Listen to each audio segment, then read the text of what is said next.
అసలు రుణమాఫీ విషయంలో ఎంత అన్యాయం అంటే అసలు ఆ రుణం తీసుకోనోడు కూడా రైతును కూడా రెచ్చగొట్టిండు.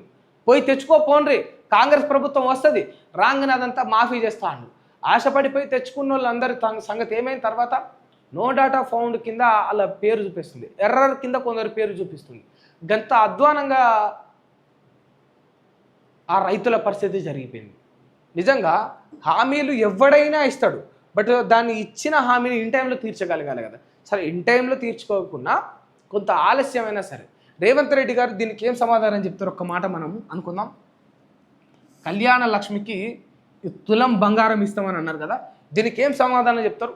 నా బాధ ఏంటంటే రేవంత్ రెడ్డి గారు ఏం సమాధానం చెప్తారో చెప్పరో పక్కన పెడితే ఈ ప్రశ్న ఎవడైనా అడిగితే మాలాంటి జర్నలిస్టులు లేకపోతే ఇంకో ఎవరైనా ప్రతిపక్ష నాయకులు అడిగితే ఈ అధికార పార్టీ కాంగ్రెస్ పార్టీకి సంబంధించిన మా అన్నలు మా తమ్ముళ్ళు కార్యకర్తలే ఎక్కువ రెచ్చిపోతూ ఉంటారు.